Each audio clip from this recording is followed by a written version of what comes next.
Let's have a look at another very powerful feature in VHDL, and that's its ability to test fault conditions automatically. I've made a modification to the test bench for this simple entity. Remember, the simple entity is just a bit of logic, a bit of combinational logic.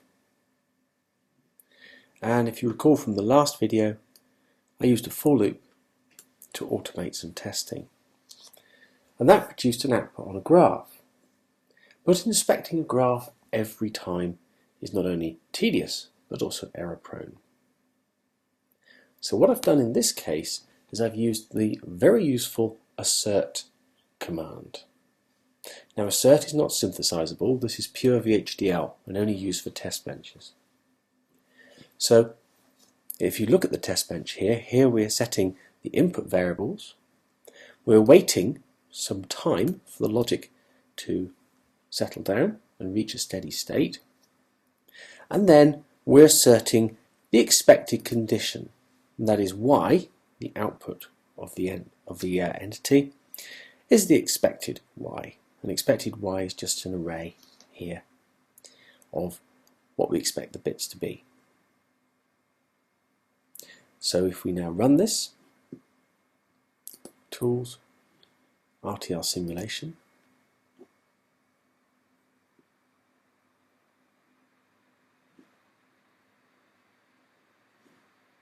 let's get rid of some of these toolbars, a bit too taking up vertical space. Now we need to compile the test bench.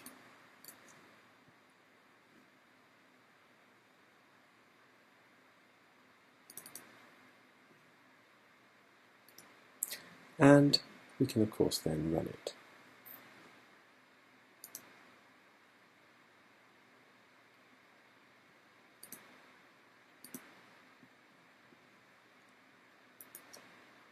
By selecting it as so. Remember, this is purely functional testing at the moment. We can then drag these across and click the run button.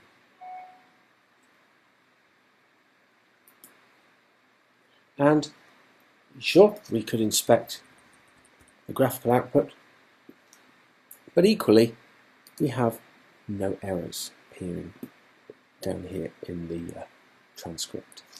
Let's watch what happens when we do get an error. So I'm going to stop simulation.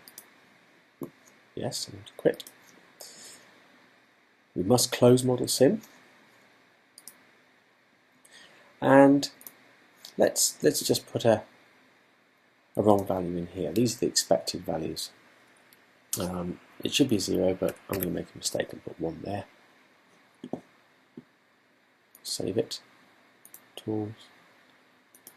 Run RTL simulation. Again, we must recompile the test bench.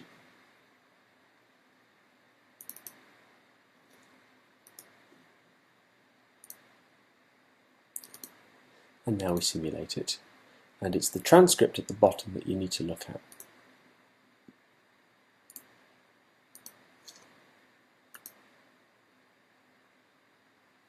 When we run it. Run. There. We get an error. Time 15 nanoseconds. Error, XOR gate fails specification.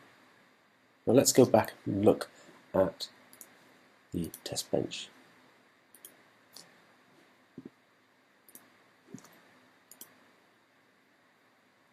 So here we see assert y equals expected of y, and if it's not true, it writes this report, and there are different levels of severity, error and warning probably being the most useful. So that's using the assert command to build in automatic testing, which is something that it is highly encouraged you should do.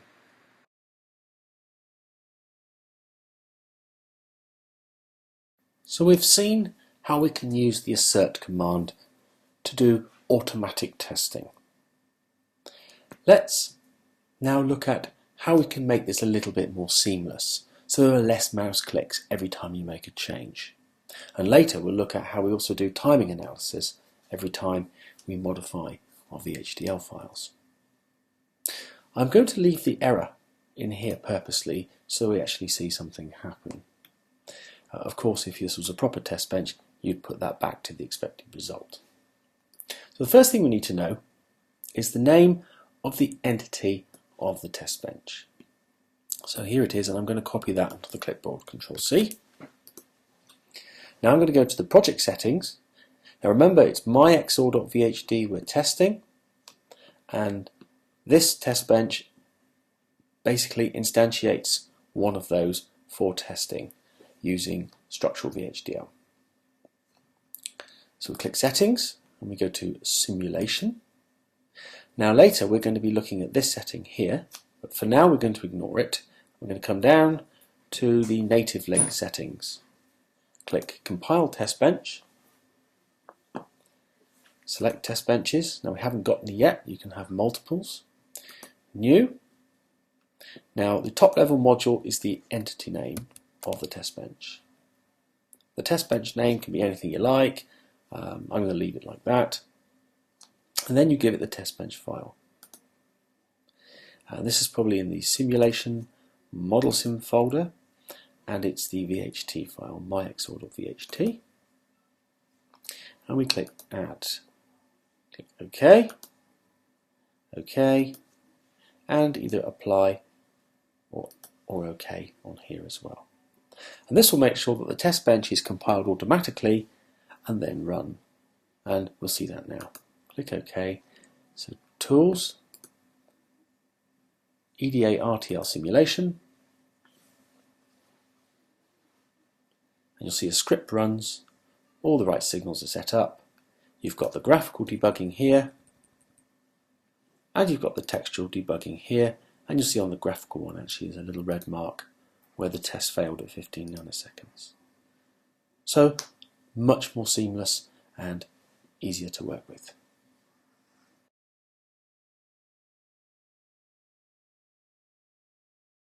Let's now turn our attention to timing analysis. First of all, I'm going to put the test bench back so that it has the right expected outputs. And as you would expect, if we run a functional test, which is this top one here, we don't expect to see any error messages. And indeed, it runs, and we see from the transcript output there are no errors, and we could inspect the graphical output, and we'll see what we expect from a functional test. But what about propagation delay effects? Well, the first thing you have to ask is how long or how much propagation delay do we expect? And that will depend upon the target device, which Quartus understands. And when you compile and synthesize with Quartus, that information is exported. So, if we wish to make use of that information to make allowances for propagation delay, then we need to give Model Sim a little bit more information. Well, the first thing you need to know is the name of the instance of the part that you're testing, and it's here, I1. I1 colon, then myxor, this structural VHDL, where we declare a component and instantiate it, and each instance has a name. So, remember in I1, we go back into the settings, we go back to the test bench, and notice design instance NA, I assume that stands for not applicable. Edit, very important, you click this, use test bench to perform VHDL simulation, and put in I1. OK, apply. Now we can do timing analysis, tools, and EDA gate level simulation. Now this takes considerably longer because it's actually calculating propagation delays as well. Click Run. Once again, the simulation will run automatically. Check for errors down here, everything's gone fine. So the test bench has passed, but when you look at it graphically, you'll notice something different. And that's this timing glitch. And timing glitches should be familiar to you. Also, we'll see that the output is delayed with respect to the input. And at the very start of simulation, the output's actually undetermined, and you'll see there popping up in Model Sim an X. So, quit that. Let's now change our test bench. Let's say that as a designer, I'm only prepared to tolerate 5 nanoseconds propagation delay. So will the output be correct after 5 nanoseconds? So, rather than look at the graph, let's try it.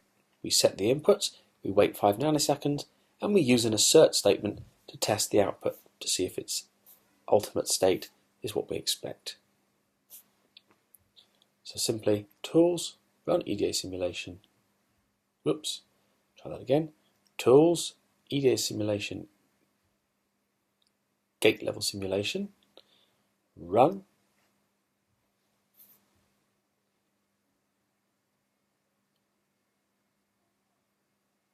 And we see errors at 5, 30 and 80 nanoseconds. If we zoom out here, there'll be red markers showing where those errors have occurred.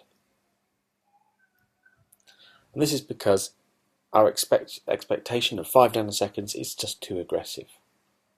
We can't meet it.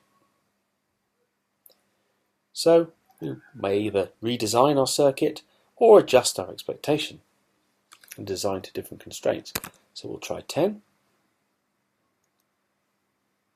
and we'll try that again.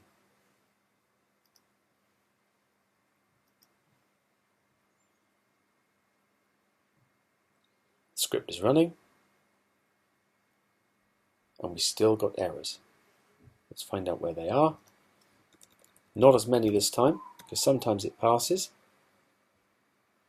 So we get an error at the beginning because the inputs aren't determined. So that's a slightly different problem. And we have an error here, which is our timing glitch.